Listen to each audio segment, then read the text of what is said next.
Bismillahirrahmanirrahim. Assalamualaikum warahmatullahi wabarakatuh. Innal hamdalillah nahmaduhu wa nasta'inuhu wa nastaghfiruh wa na'udzu billahi min shururi anfusina wa sayyiati a'malina. Man yahdihillahu fala mudilla lahu wa man yudlilhu fala hadiya lahu. Asyhadu an la ilaha illallah wahdahu la syarika lah. Wa asyhadu anna Muhammadan abduhu wa rasuluh. Allahumma shalli ala Muhammadin wa ala alihi wa ashabihi wa man tabi'ahum bi ihsan ila yaumiddin, amma ba'd. Qala Allah tabaraka wa ta'ala, ya ayyuhalladzina amanu taqullaha haqqa tuqatih wa la tamutunna illa wa antum muslimun. Ya ayyuhan nasu ittaqu rabbakumul ladzi khalaqakum min nafsin wahidah wa khalaqa minha zawjaha wa bassa minhuma rijalan katsiran wa nisaa'a wattaqullaha alladzi tasaaluna bihi wal arham innallaha kana 'alaykum raqiba. Ya ayyuhalladzina amanu ittaqullaha wa qulu qawlan sadida yuslih lakum a'malakum wa yaghfir lakum dhunubakum wa may yuti'illaha wa rasulahu faqad faza fawzan 'azima. Fa inna asdaqal hadithi kitabullah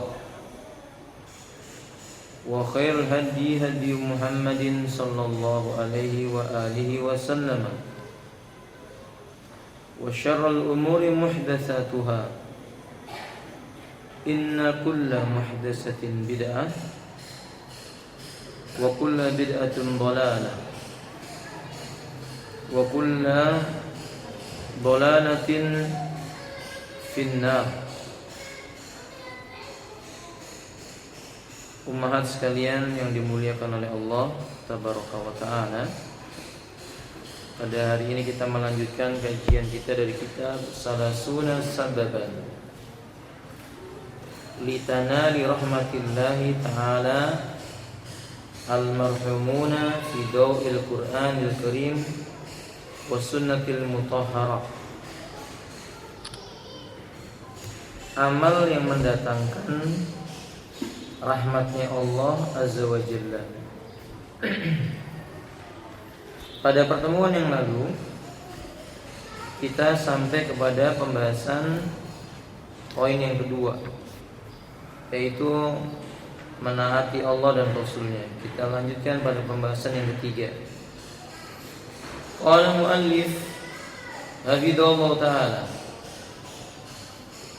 wa min sababi litanali rahmatillahi ta'ala hiya ittiba'il Qur'an wal amalu bihi, yaitu mengikuti apa yang terdapat dalam Al-Quran dan mengamalkan apa yang telah disebutkan di dalam Al-Quran Al-Karim. Ayat wal akhwat, annal Quran kalamullah. Al-Quran merupakan ucapannya Allah. Wal mu'minuna ya'taqiduna annal Quran haqqun laisa fihi raibun hudan lil muttaqin. Orang beriman meyakini yang terdapat dalam Al-Quran adalah kebenaran. Dalam Quran tidak ada sedikit pun keraguan. Allah mengatakan dalam Al-Quran, Dalikal kitabu la raib. Ini adalah sebuah kitab yang tidak meragukan. Fihi hudal lil muttaqin. Di dalam Al-Quran ada petunjuk bagi orang-orang yang bertakwa. Ketika Allah mengatakan hudal lil muttaqin, petunjuk bagi orang yang bertakwa, ai liman ittaba'a hadzal kitab wal 'amila bima jaa'a minhu faqad najah. Barang siapa yang dia mengikuti isi kitab ini, mengamalkan apa yang terdapat dalam Quran ini, ia telah menang dan dia akan selamat. Qala alaihi salatu wassalam, Nabi kita bersabda, taraktu fikum amrayni in tamassaktum bihima ba'di lan tadillu abada kitabullahi wa sunnati. Kutinggalkan kepada kalian dua perkara. Jika kalian berpegang dengan keduanya, sepeninggalku kelak kalian tidak akan sesat selama-lamanya, yaitu Al-Quran dan Sunnahku. Ibnu sekalian, dalam surah Al-An'am ayat 155, penulis menyebutkan dalam bukunya, Allah berfirman, wa hadza kitabun anzalnahu mubarakun fattabi'uhu wattaqu la'allakum turhamun. Wa hadza kitabun anzalnahu mubarakun. Ini Al-Quran adalah kitab yang kami turunkan dan dia mengandung keberkahan. Fattabi'uhu, maka ikutilah Al-Quran. Wattaqu, dan bertakwalah. Makna kalimat wattaqu maknanya adalah yakni fa'malu bihi, beramallah dengan Al-Quran. La'allakum turhamun, agar kalian diberikan oleh Allah rahmat. Qala Imam As-Sa'di rahimahullah ta'ala, Imam As-Sa'di menafsirkan ayat ini, wahada, kalimat yang berbunyi wahada dan ini, yakni Al-Quranul Azim, Al-Quran yang agung. Wahwa, dan Quran ini nadhirun hakim, pemberi peringatan yang bijaksana. Kitabun anzalnahu mubarakan, kitabun anzalnahu mubarakun, kitab yang kami turunkan ini yang diberkahi, yakni li'anna fi hadzal Qur'an khairun katsirun wa ilmun nafi'un. Isi Quran ini kebaikan, dan isi Al-Quran ini adalah ilmu yang mengantarkan kepada keselamatan. Wa hadzal Qur'an masdaru likulli ilmin nafi'. Al-Quran ini sumber sandaran seluruh ilmu yang ada. Wa minha kharajal mubarakatan. Dari Quran ini keluarlah berbagai macam keberkahan. Ma min khairin bihadid dunya illa kana yad'u Allah tabaraka wa ta'ala fil Qur'an wa amara Allah ta'ala fihi. Tidak ada satu kebaikan pun yang dijumpai di muka bumi oleh seorang hamba melainkan telah disebutkan dalam Al-Qur'an, diperintahkan dalam Al-Qur'an, dimotivasikan oleh Allah kepada hamba untuk dikerjakan. Sehingga sahabat yang bernama Abu Ubaidah berkata, ma tufiyan Nabi sallallahu alaihi wasallam illa allamana an kulli khairin. Tidaklah Nabi sallallahu alaihi wasallam diwafatkan melainkan beliau telah mengajarkan kepada kami semua perkara yang bisa membaikkan seorang hamba. Semua kebaikan diajarkan oleh Al-Qur'an. Wa ma min syarrin syai', dan tidak satu keburukan pun illa hadzarul Qur'an, melainkan Quran sudah memperingatkannya. Bayyanaul Qur'an, Quran telah menjelaskannya. Wa 'allamana asbabahu wa kaifa ijtinabuhu, menjelaskan sebab-sebab kejelekannya, bagaimana menjauhinya, apa yang harus dilakukan terhadap keburukan itu. Kulluha fil Qur'an, semua telah diterangkan di dalam Al-Qur'anul Karim. Berarti kalau sudah seperti ini, apa kata Allah? Fattabi'uhu, Kalau begitu ikuti Quran ini. Minal amri berupa perintah, fa'tihi tunaikan. Wa minan nahi berupa larangan, fajtanibu maka tinggalkanlah. Wabni usulad dinikum bihadzal Quran. Bangunlah pokok-pokok pondasi agama yang ada padamu dan cabang-cabangnya dengan Al-Quran. Wattaqu, bertakwalah kamu, yakni takutlah kepada Allah dalam menyelisih isi Al-Quran. La'allakum turhamun, agar kamu diberikan rahmat oleh Allah Ta'ala. Jadi umat sekalian, poin yang ketiga ini menjelaskan kalau seorang mukmin mengikuti isi Al-Quran, mengamalkan isi Al-Quran, Allah akan memberikan jaminan rahmat bagi dia. Ingat ummahat, Nabi kita bersabda, laula rahmatallahi la yadkhulul jannata rajulun qad. Kalau seandainya bukan karena rahmatnya Allah, tidak ada satu manusia pun yang bisa masuk dalam surganya Allah. Qila wala anta ya Rasulullah. Nabi ditanya, bahkan tidak pula kamu wahai Rasulullah. Qala Nabi sallallahu alaihi wasallam wala ana, bahkan tidak pula aku. Walakinna ghamadani ya Rabbi bi rahmatihi wa maghfirati. Hanya saja Allah telah menyelimuti aku dengan rahmatnya dan ampunannya. Allah telah menyelimuti aku, kata Nabi sallallahu alaihi wasallam, dengan rahmatnya dan ampunannya. Dan Nabi sudah menginformasikan kepada kita, berarti manusia masuk surga dengan rahmatnya Allah. Salah satu sebab datangnya rahmatnya Allah mengikuti Quran, bukan mengikuti selain daripada Al-Quranul Karim. Qala al-Imam Syafi'i rahimahullah ta'ala, likulli imri'in minal muslimina ittiba'al Qur'ani amrun wujub. Mengikuti Al-Quran bagi tiap-tiap orang yang beriman hukumnya wajib. Ibnu Qayyim rahimahullah ta'ala menyebutkan, faman lam yattakhidil Qur'an dusturan lahu faqad dhalla wa la yajidu hidayatan ilal jannah. Atau kama qala rahimahullah ta'ala, barang siapa dia enggan menjadikan Quran sebagai panduan yang akan ia ikuti di perjalanan kehidupan dunianya, dia akan sesat, enggak akan sampai ke pintu surga. Orang yang menjadikan selain Quran sebagai panduannya, dia tidak akan dapat rahmatnya Allah Azza wa Jalla. Maka umat sekalian, ikuti Al-Quran. Kalau mengikuti Al-Quran itu wajib, berarti mempelajari Al-Quran juga wajib. Kalau seandainya mengikuti Al-Quran itu wajib, maka memahami isi Al-Quran hukumnya juga wajib.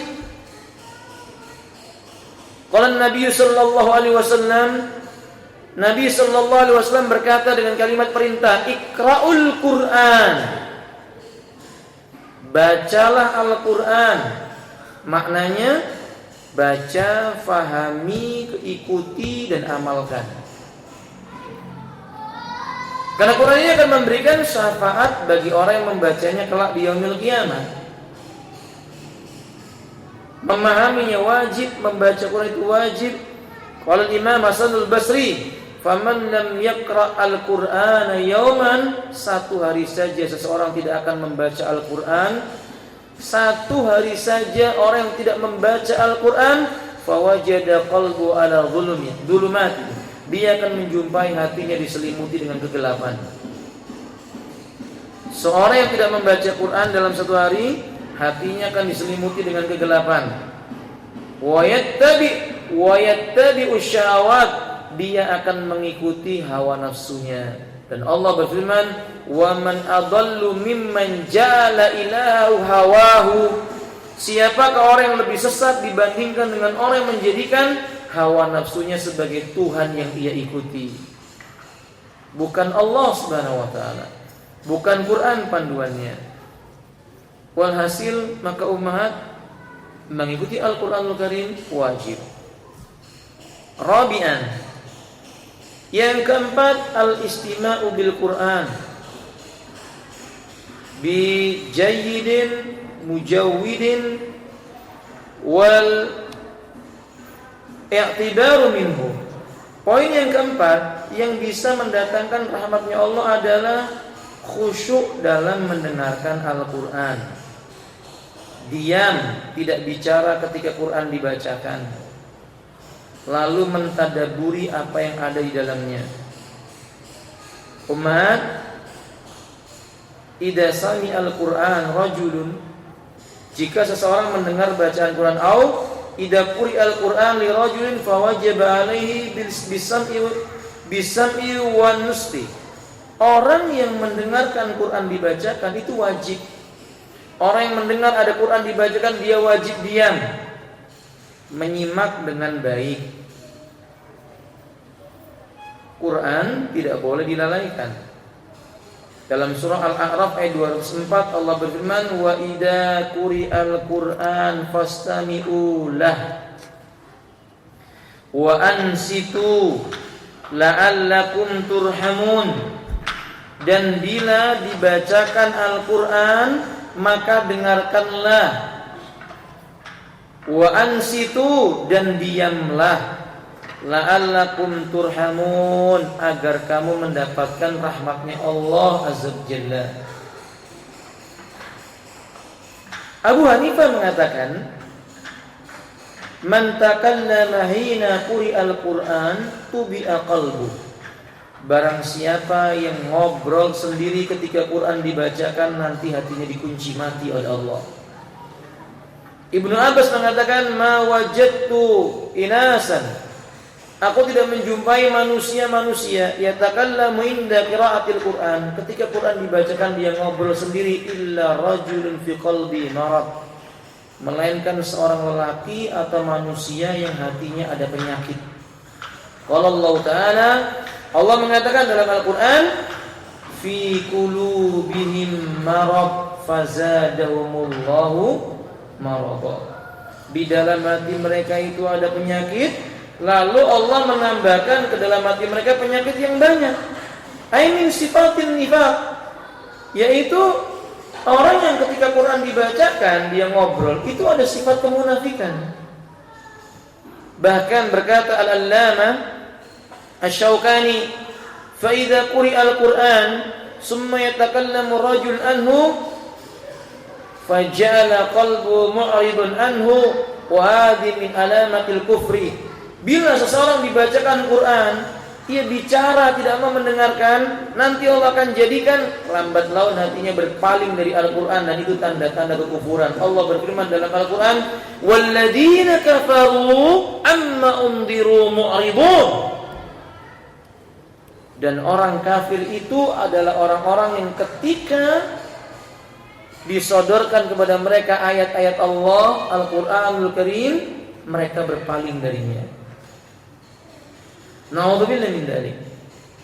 Umar bin Khattab menyebutkan, idza ra'aitu ar-rajula hina quri'al Qur'an yatakallamu fadarabtu unuqahu. Bila aku melihat ada orang yang ketika Quran dibacakan kemudian dia bicara sendiri, aku akan pukul lehernya. Dalam ayat yang lainnya, fadarabtu dhahrah, saya akan cambuk punggungnya. Li'anna Nabi sallallahu alaihi wasallam yaqul, karena sesungguhnya Nabi sallallahu alaihi wasallam itu bersabda, sayaqulu fi akhir zaman min ummati yatrahuna al-Qur'an min wara'i dhahri yaqra'una wa la yujawizu hanajirahum yamrukuna min ad-din yakhrujuna min ad-din kama yamruku sam min ar-ramiyah atau kama qala alaihi salatu wasallam. Akan datang suatu masa di akhir zaman di antara umatku mencampakkan Quran di balik punggung mereka.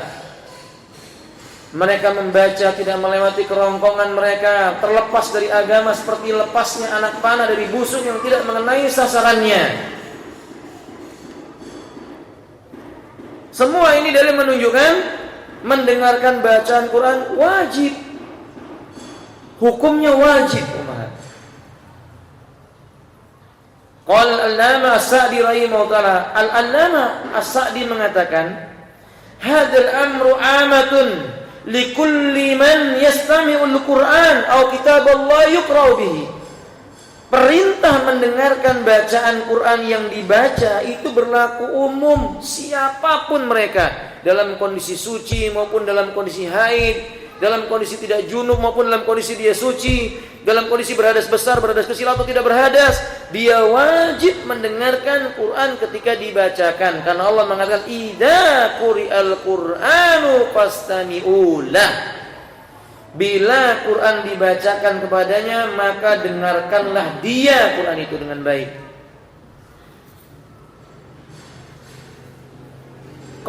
Beliau mengatakan wal farqu bainal istima' wal insat.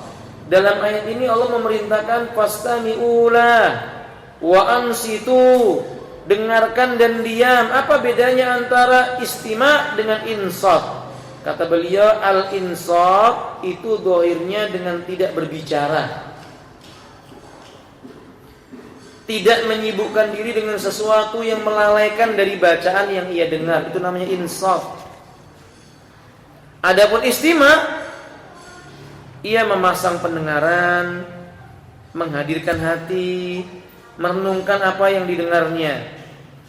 Jadi kalau dua-duanya disebutkan, istima' dan insat dalam satu ayat, berarti ini perintah diam, merenungi, menghadirkan hatinya, mendengarkan dengan baik, lalu mengambil faedah yang terdapat di dalam bacaannya. Ibnu Abbas radhiyallahu ta'ala menyebutkan, kunna najtami'u bil masjid, wa fi riwayat kunna najtami'u fi masjidin nabi, fa idza qara'a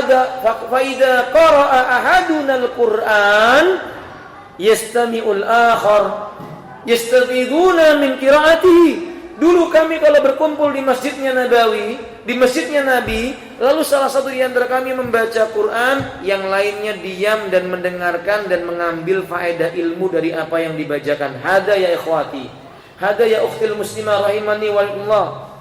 Ini wahai saudariku kaum muslimah rahimani walillah, bagaimana para sahabat mensikapi Al-Quran. Wajar kalau kemudian para sahabat itu Allah menurunkan kasih sayangnya kepada mereka. Tidakkah kita mendengar Nabi sallallahu alaihi wasallam bersabda, "Majtama'a qaumun fi baitin min buyutillah." Tidaklah suatu kaum mereka berkumpul di salah satu rumah di antara rumah-rumahnya Allah, yaitu masjidnya Allah. Yatadarrasunal Qur'an, mereka sering belajar dan mengajar tentang Al-Qur'an, illa melainkan apa kata Allah, kata Nabi sallallahu alaihi wasallam, nazalat alaihimur rahmah. Allah turunkan kepada mereka rahmatnya Allah. Yang membaca dirahmati, yang mendengar dirahmati, yang ingin mendengar dan membacanya dirahmati oleh Allah. Yang berkumpul di situ, bahkan kata Nabi sallallahu alaihi wasallam, wal malaikatu yajnahu bi janaihim ridham biman fihi. Malaikat mengepakkan sayap-sayapnya dalam keadaan redha kepada mereka yang sedang membaca dan mendengarkan bacaan Quran. Ini keutamaan yang agung. Berarti ibu-ibu termasuk kesalahan tatkala Quran dibacakan dia lalai. Nasihat buat ummahat, tidak disunnahkan, tidak dianggap baik ringtone-nya dengan bacaan apa? Quran. Itu enggak ada dalilnya ini. Bahkan para ulama melarang ringtone menggunakan suara Quran. Kenapa? Ada dampak mudaratnya. La budda liman kana lahu min sautil qur'aniyya inda hatifi yaqta'u hina ma quri'a.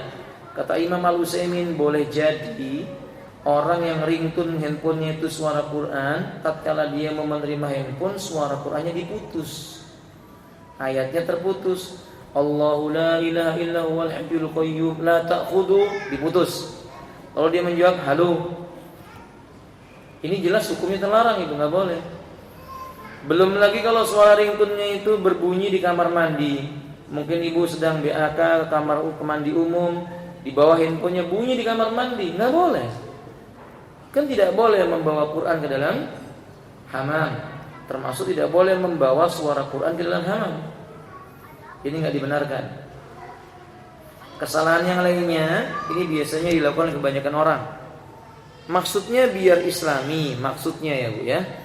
Maka di mobil dengar suara bacaan Quran. Qurannya disetel di mobil, tapi ngobrol supir sama yang disupirin. Atau mungkin ibu-ibu bawa nyetir mobil sambil nelpon, suara radionya berbunyi suara Quran tetap disuarakan. Ini sama dengan melalaikan, ini nggak boleh. Ini nggak dibenarkan. Tadi Abu Hanifah mengatakan, orang yang Quran dibacakan kemudian dia berbicara sendiri, hatinya akan ditutup, dikunci mati oleh Allah. Nauzubillah. Dan ini benar, Bu. Orang kalau udah terbiasa suara Quran dibacakan dia ngobrol, dia tidak akan tersentuh dengan bacaan Quran. Padahal Quran itu kata Allah Subhanahu wa taala, "Law anzalna hadzal Qur'an ala jabalin la ra'aitahu khashi'an mutasaddian min khasyatillah." Seandainya Quran ini kami turunkan kepada sebuah gunung yang besar, niscaya engkau akan jumpai gunung itu hancur berantakan karena rasa takutnya kepada Allah. Ibu lihat, manusia paling mulia di muka bumi ini, orang yang dosa-dosanya diampuni oleh Allah Subhanahu wa taala, yang telah berlalu bahkan yang akan datang dijamin oleh Allah masuk surga, dan dialah orang yang pertama kali dibukakan pintu surga untuknya. Muhammad sallallahu alaihi wasallam suatu ketika berkata kepada Abdullah bin Mas'ud, "Ya Abdullah, iqra alayyal Qur'an." Abdullah, tolong bacakan untukku Al-Qur'an. Qala Abdullah mengatakan, "Aqra'tu alaikal Qur'an wa ilaika unzal." Haruskah ku bacakan Quran kepadamu padahal kan Quran diturunkan kepada engkau? Wa ilaikal unzal, Quran ini diturunkan kepada engkau, masa aku baca Quran kepada engkau? Qala alaihi salatu wassalam, kata Nabi sallallahu alaihi wasallam, "Uridu an astami'a min qiraati ghairi nafsi." Saya kepingin orang lain membaca dan ku dengarkan bacaan itu. Faqara Abdullah surat An-Nisa. Abdullah ibnu Mas'ud radhiyallahu ta'ala membaca surat An-Nisa. Falamma balagha ayah, sampai kepada ayat yang berbunyi, "Wajibna bika ala haula'i syahida." Kami, ini ibu dengar apa enggak ya? Saya takut kalau nggak dengar jadi sia-sia yang saya sampaikan itu.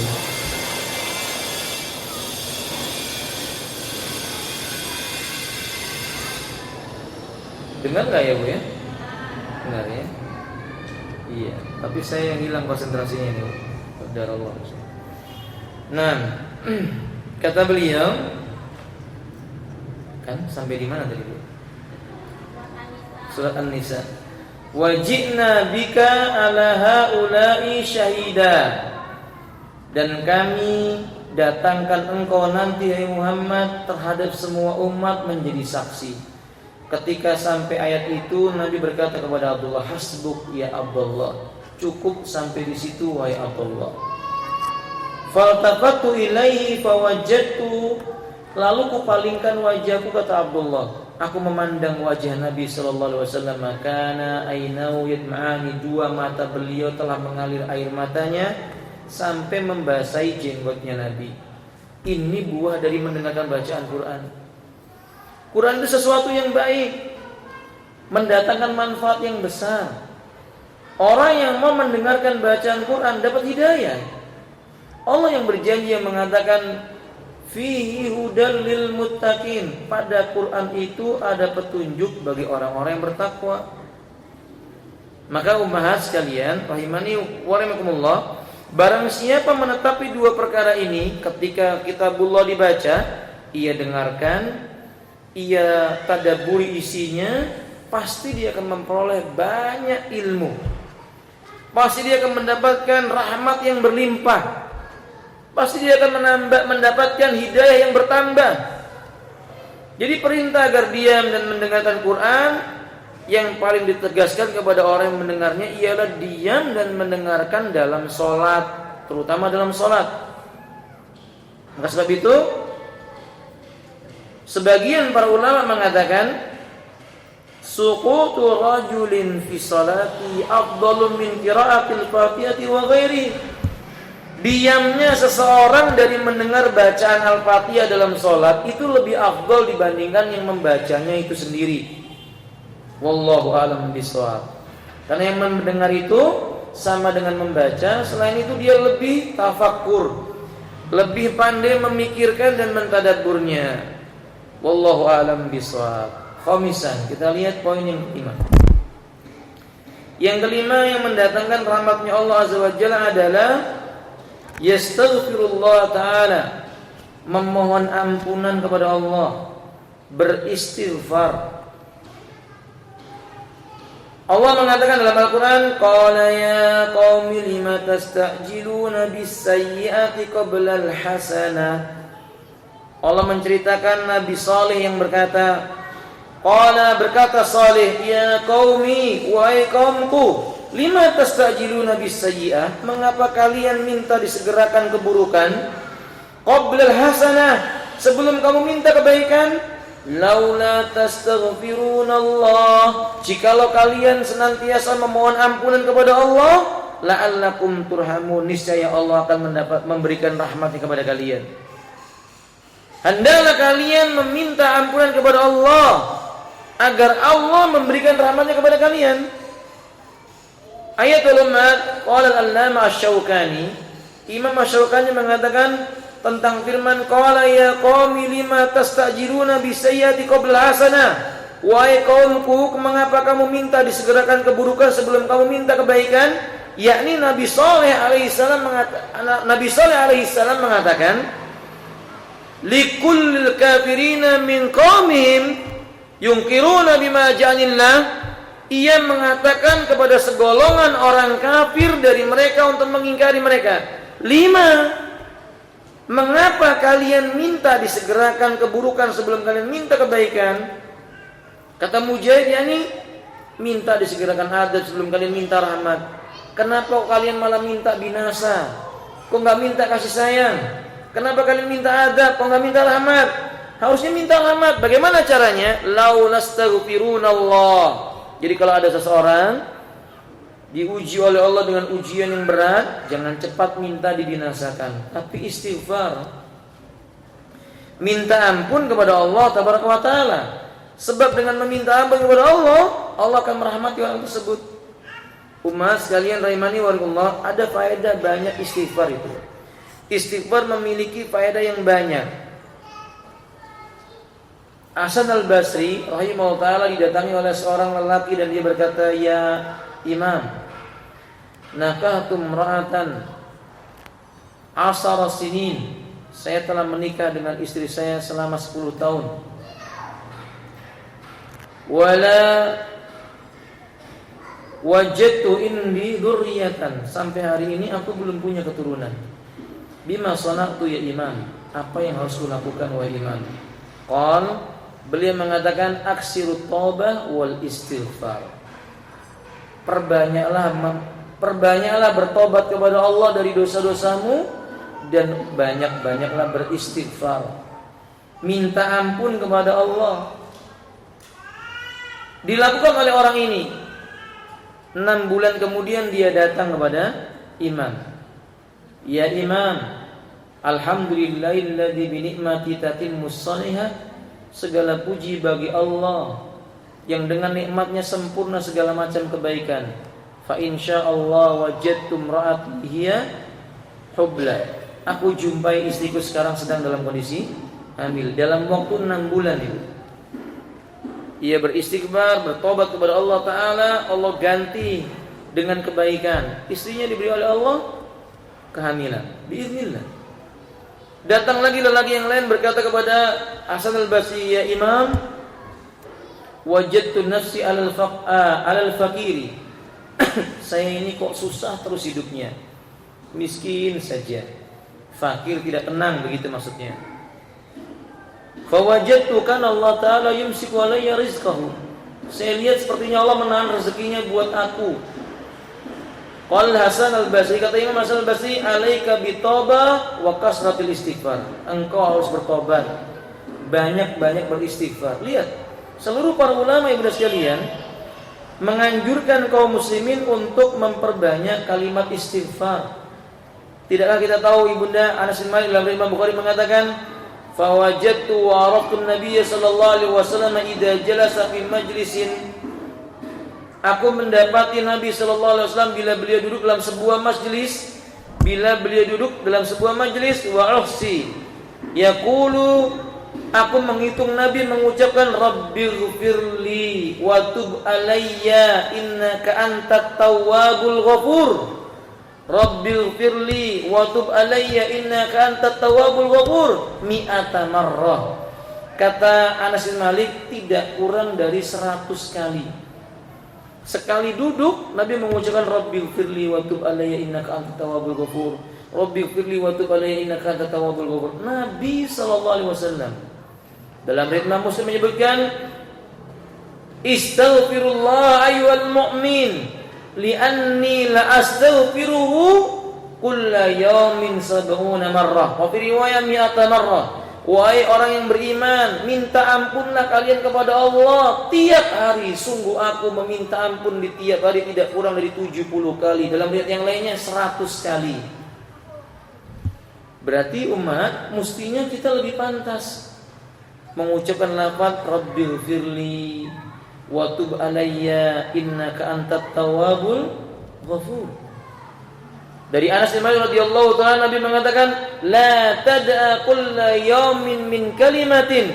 Janganlah kalian tinggalkan dalam satu hari kalimat-kalimat yang saya yakin ibu-ibu sudah hafal. Allahumma inni abduka wa ibnu abdika wa ibnu amatika nasiyati biyadik adlun fiyya qada'uk madin fiyya hukmuk as'aluka bikulli ismin walaka sammaita binak dan seterusnya. Dan dalam yang lainnya Nabi menganjurkan kita membaca doa Sayyidul Istighfar. Ibu-ibu hafal Sayyidul Istighfar? Gimana lafaznya? Allahumma anta rabbi la ilaha illa anta. Gimana ibu, ada yang hafal? Atau Allahumma lakal hamdu, atau yang mana umat? Ada yang bisa? Sebutkan ibu, satu orang, silakan ibu.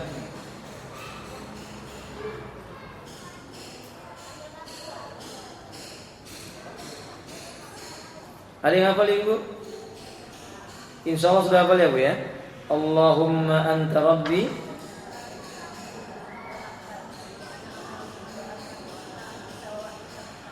Naam, terus a'udzubika min syarri ma sana'tu. Abu'u laka bi ni'matika alayya wa abu'u laka bi dhanbi faghfirli fa innahu la yaghfiru dzunuba illa anta. Jadi ini dihafalkan ya Bu ya. Nabi membaca ini tiap pagi dan petang. Dalam zikir pagi dan petang ini dibaca oleh Rasulullah sallallahu alaihi wasallam. Tidakkah kita melihat Nabi Yunus? Nabi Yunus pun beristighfar. Ketika beliau ditelan oleh ikan, beliau mengucapkan kalimat la ilaha illa anta subhanaka inni kuntu minadz zalimin. Demikian pula para nabi yang lainnya selalu melafazkan kalimat subhanaka inni kuntu minadz zalimin faghfirli dzunubi innaka antat tawwabur rahim dan seterusnya. Nabi sering mengucapkan kalimat-kalimat ini. Berarti istighfar mendatangkan manfaat. Ibu sekalian, Imam As-Sa'di mengatakan dalam halaman yang ke-17 itu, qala ya qaumi lima tastajiluna bis-sayyi'ati qabla al-hasanah. Allah mengatakan bahwa Nabi Saleh berkata, wahai kaumku, mengapa kamu minta disegerakan keburukan sebelum kamu minta kebaikan? Maksudnya, mengapa kalian bersegera melakukan keburukan dan sangat menginginkan kejelekan padahal kalian belum melakukan kebajikan? Yang kebajikan itu akan membaguskan kondisi kalian, memperbaiki urusan hidup kalian, dunianya sebelum akhiratnya. Padahal tidak ada alasan bagi kalian untuk pergi melakukan kejelekan. Laula tastaghfirunallah. Kalau seandainya kamu minta ampun kepada Allah, yakni kalau kamu bertobat dari keperbuatan syirikmu, engkau bertobat dari kemaksiatanmu, la'allakum turhamun, niscaya Allah akan merahmati kamu. Niscaya Allah akan mengampunimu, merahmati dirimu. Berarti salah satu sebab yang mendatangkan rahmatnya Allah Azza wa Jalla adalah istighfar. Qala alaihi salatu wassalam, Nabi sallallahu alaihi wasallam berkata, idartakabal abdu danban nuqitat fi qalbi nuqtatan sauda wa idastaghfara Allah ta'ala muhikat. Kata Nabi sallallahu alaihi wasallam, bila seorang hamba melakukan perbuatan dosa, dosa itu meninggalkan jejak hitam di hatinya. Kalau dia mengucapkan astagfirullah, dosa itu dihapuskan oleh Allah dari hati orang itu. Kalau dia mengucapkan astagfirullah, kalau dia bertobat, dia beristighfar, diampuni oleh Allah, hatinya dijadikan bercahaya kembali. Subhanallah, ini keutamaan istighfar. Wa qala Nabi sallallahu alaihi wasallam, dan Nabi menyebutkan, "Ma min rajulin yartaqibu dhanban illa amsaqallahu ta'ala rizqah hatta yastaghfirahu." Tidak seorang hamba pun yang dirinya melakukan perbuatan dosa, maksiat kepada Allah, melainkan Allah akan tahan rezekinya. Allah akan tahan rezeki orang yang berbuat maksiat. Ingat ibu-ibu, rezeki bukan hanya uang. Kesenangan termasuk rezeki. Berapa banyak orang banyak harta tapi nggak bisa senang, nggak dapat rezeki tentang kebahagiaan. Ingat, rezeki itu kesehatan termasuk rezeki. Berapa banyak manusia tidak memiliki kesehatan, atau dia sehat tapi tidak bisa menggunakan kesehatannya dengan baik, berarti dia punya rezeki kesehatan. Kalau manusia bisa memiliki kesehatan, dia gunakan di jalan Allah, berarti dia dapat rezeki kesehatan yang benar. Ditahan oleh Allah semua rezekinya, kesehatannya, kesenangannya, hartanya, atau apapun juga, kelapangan hidupnya disempitkan oleh Allah Ta'ala ketika dia bermaksiat.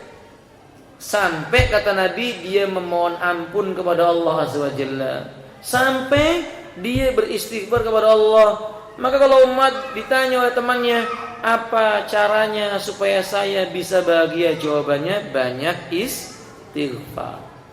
Supaya rahmat Allah turun, memperbanyak kalimat astaghfirullah, inni kuntu minadz zalimin. Atau apa ibu? Rabbighfirli wa tub alayya innaka antat tawwabul ghafur. Wallahu a'lam bishawab. Yang keenam, poin yang keenam, at-taubah. Yang bisa mendatangkan rahmatnya Allah Azza wa Jalla adalah taubat. Bertobat kepada Allah Subhanahu wa taala. Taubat hukumnya wajib. Berkata Al-Imam An-Nawawi rahimahullah taala, "Innamat taubatu amrun minallah taala, fardun 'alal a'yan." Sesungguhnya taubat perintah yang datang dari Allah Ta'ala, hukumnya fardu ain bagi tiap-tiap orang yang beriman. Dalilnya adalah firman Allah Subhanahu wa taala, "Ya ayyuhalladzina amanu tubu ilallahi taubatan nasuha."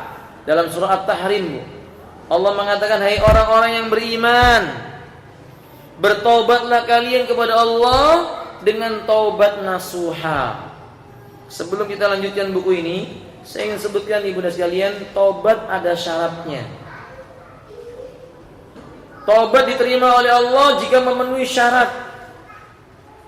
Yang pertama an-nadam, yaitu menyesali perbuatan yang dia lakukan. Kalau ada orang melakukan dosa, dia berkata dengan mulutnya saya taubat, tapi dia nggak nyesal. Dia mencuri, dia tidak menyesali perbuatannya. Dia mendolimi orang lain, dia tidak menyesali. Taubatnya tidak diterima oleh Allah Azza wa Jalla. Karena Nabi mengatakan innamat taubatu hiyan nadam. Sesungguhnya taubat itu dinamakan taubat kalau mengandung penyesalan. Rawahul Hakim. Dikeluarkan oleh Imam Al-Hakim dan yang lainnya. Syarat yang kedua, ayakhla'a min danbi, melepaskan baju kemaksiatannya. Berlepas diri dari segala macam bentuk kemaksiatan yang dia lakukan. Enggak boleh kalau orang mengatakan saya tobat, tapi dia belum mau melepaskan maksiatnya. Misalnya seorang rentenir, dia mengatakan saya tobat, tapi dia masih melakukan rentennya. Itu bukan tobat. Taubat itu kata Umar bin Khattab radhiyallahu ta'ala, innamat taibuna idza dzukira an danbihi arrafau summa yastaghfirullah ta'ala bin nadami wa yakhla anhu. Orang yang dinamakan taubat ketika diingatkan kesalahannya, dia meminta ampun kepada Allah, menyesal dengan perbuatannya, lalu dia tanggalkan baju kemaksiatannya itu. Ini syarat yang kedua. Syarat yang ketiga, ibu sekalian rahimani Allah, al-azmu qawi, keinginan yang kuat, ayyajtanibu wa la yuridu ayyauda ilaihi, ada azam yang kokoh untuk meninggalkan dosanya dan benci kalau kembali lagi kepada dosa itu. Ada kebencian dengan dosa itu, maka disebut taubat. Kalau seorang mengatakan taubat tapi dia nggak benci dengan maksiat, saya sudah taubat dari perbuatan judi, tapi ada orang berjudi, dia memberikan silahkan saja, itu bukan taubat, ibu. Orang yang bertobat melihat orang yang berjudi, dia benci dengan orang itu disebut dengan taubat. Ini syarat yang keempat, idza kana muta'alliqun bi adamiyin, kalau ada kaitannya dengan anak Adam, ibu. Wajib bagi orang yang mengambil hak anak Adam itu meminta kehalalannya. Misal, contohnya dosa ghibah, menceritakan kejelekan orang lain. Kalau ada orang berkata saya tobat dari ghibah, tapi dia belum minta maaf sama orang yang dighibah itu, tidak akan diampuni oleh Allah. Tidak akan diampuni oleh Allah. Illa kecuali kata Imam An-Nawawi, yara idza yasta'fu ilaihi summa kana yajidu madaratan adimatan min qabli.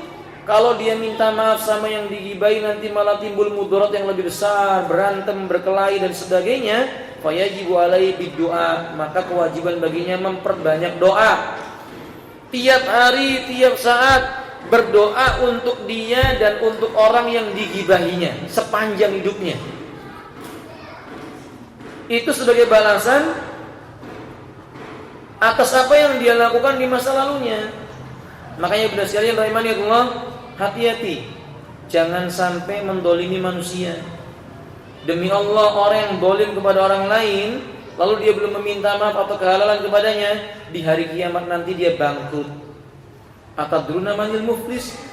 Kata Nabi, tahukah kamu siapakah orang yang bangkrut? Sahabat mengatakan, al-muflisu indana mala dinaran wala dirhama. Orang bangkrut adalah orang-orang yang mereka tidak punya dinar dan tidak punya dirham. Kata Nabi, tidak. Al-muflisu, orang bangkrut itu man ya'ti yaumil qiyamah bis-shalah, yang datang di hari kiamat dulunya salat, puasa, sedekah, akan tetapi dia mencela fulan, menggibah fulan, pahalanya diberikan kepada yang dia cela dan dia gibah. Maka bertobat wajib. Kalau ditanya taubatnya dari apa, Ustaz? Semua dosa. Taubat dari semua jenis dosa, besarnya maupun kecilnya. Kapan taubatnya? Tiap hari. Karena saudaraku kaum muslimin dan muslimah, tidak bisa dipungkiri seorang hamba pasti melakukan perbuatan dosa. Ada yang sengaja dan ada yang tidak sengaja. Maka Nabi menganjurkan kita memperbanyak kalimat Allahumma inni a'udzubika an usyrika bika wa ana a'lam wa astaghfiruka lima la a'lam. Ya Allah, aku berlindung denganmu dari menyekutukanmu padahal aku tahu itu adalah syirik, dan aku memohon ampunan kepadamu jika aku melakukan kesyirikan yang aku tidak menyadari itu adalah syirik. Dan Nabi mengingatkan kepada kita ibnu sekalian, kullu bani adam khata', tiap anak Adam itu pasti punya salah, maka dia wajib taubat. Allah mengatakan dalam Al-Quran surah Al-An'am, wa idza ja'akal ladzina yu'minuna bi ayatina faqul salamun alaikum. Dan apabila datang kepada engkau hai Muhammad orang-orang yang percaya dan beriman dengan ayat-ayat kami, katakan kepada mereka salamun alaikum, salam kesejahteraan semoga senantiasa tercurah atas dirimu. Kataba rabbukum ala nafsir rahmah, Rabbmu telah menetapkan atas dirinya sifat kasih sayang, yaitu rahmat. Untuk siapa? Annahu man amila minkum su'a bijalatin thumma taba min ba'di wa asla fa annahu ghafurur rahim. Diberikan kepada siapa? Orang-orang di antara kalian yang melakukan perbuatan dosa karena dia tidak tahu. Summa taba min ba'di, setelah dia tahu kemudian dia bertobat. Wa aslaha, mengadakan perbaikan. Fa annahu ghafurur rahim, sesungguhnya Allah Maha Pengampun lagi Maha Penyayang. Dialah yang akan merahmati orang itu. Maka orang yang bertobat dirahmati oleh Allah. Undur ila allama as-Sa'di rahimahullah ta'ala. Al-Allama as-Sa'di rahimahullah ta'ala mengatakan, wa idza kana al-mu'min ja'a ilaika ya Muhammadu qul salamun alaikum. Bila datang kepadamu orang beriman wahai Muhammad, ucapkan salam kepada mereka, salamun alaikum. Sambut mereka, sampaikan kepada mereka ucapan salam darimu. Wa abshir, beri kabar gembira kepada mereka dengan apa yang dapat menggiatkan tekad dan kemauan mereka. Bima birahmatillah, dengan rahmatnya Allah, luasnya ampunan Allah. Artinya ibu sekalian, orang yang beriman kalau dia taubat kepada Allah Ta'ala, Allah luas rahmatnya, Allah akan turunkan rahmatnya buat dirinya. Taubat ya ikhwati rahimanillah, banyak orang yang lalai. Kadang ibu sekalian, kita menyangka taubat itu buat orang lain saja, bukan buat kita. Padahal kita butuh dengan perbuatan taubat. Apakah taubatnya dari dosa yang besar saja? Tidak. Taubat juga dari dosa yang kecil maupun yang besar. Walaupun kita mengetahui Nabi mengatakan, fa'at bi sayyi'atil hasanat tamhuha. Gantilah kejelekan-kejelekan masa lalumu dengan kebaikan di masa yang berikutnya. Yakni perbuatan burukmu ganti dengan perbuatan baik, itu akan menghapuskan dosa-dosamu. Benar. Orang yang enggak pernah sholat kemudian sekarang dia sholat, memperbanyak sholat sunnah akan menghapuskan dosanya. Tapi tetap diwajibkan bagi orang ini bertobat. Karena sholat dosa besar, bukan dosa kecil kalau ditinggalkan. Sholat dosa besar kalau ditinggalkan, bukan dosa yang kecil. Dosa yang kecil mungkin kita punya prasangka buruk kepada si fulan. Maka ibu sekalian rahimani wa rahimakumullah, dengan amal sholat terhapus, tapi tetap diwajibkan dengan taubat. Imam Ahmad mengatakan, li'anna tauba yudzakiru rajul alla yaqa fi marratan akhar. Taubat itu akan membuat seseorang teringat dan tidak mau terjatuh lagi dalam perbuatan dosa yang sama. Dan kalau begitu ibu wajib taubat. Dalam firman-Nya surah Az-Zumar ayat 53 Allah mengatakan, "Qul ya ibadiyalladzi asrafu ala anfusihim." Katakanlah hai Muhammad, Allah berfirman, wahai hambaku yang telah melampaui batas berbuat zalim kepada dirinya sendiri. La taqnatu min rahmatillah. Janganlah dia berputus asa dari rahmatnya Allah. Innallaha yaghfiru dzunuba jami'a. Sesungguhnya Allah mengampuni segala macam jenis dosa. Innahu huwal ghafurur rahim. Sesungguhnya Dia Allah itu Maha Pengampun lagi Maha Penyayang.